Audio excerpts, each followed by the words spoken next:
Hello, my friends. There are many good things in the Word of God. Let's read Psalm 96, verse number 6. Honor and majesty are before Him. He is talking about God.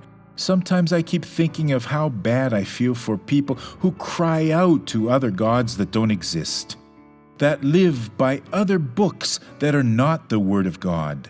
Things are not even, let's put it this way, that are not coherent, and things that have no meaning at all. Honor and majesty are before Him, our Lord God. Strength and beauty are in His sanctuary. So we can now go into the sanctuary of God and obtain strength and beauty, folks. We can now go before the Lord through the revelation of His Word and obtain honor and majesty. This is what God has for you, and He will never say no to this. The Lord God wants you to have all the good things that He has for you.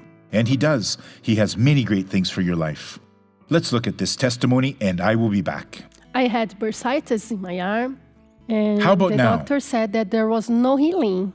You can raise your Yes. arms now. Glory to God. Now I want to pray for you. Heavenly Father, in the name of Jesus, we are looking for the honor and majesty that are before you, Lord, the strength and the beauty that are in your sanctuary. Father, give us all of these things, strength and beauty, honor and majesty. Then we will serve you the best way possible. I unite my faith with yours, my friend, and I rebuke all the evil from your life.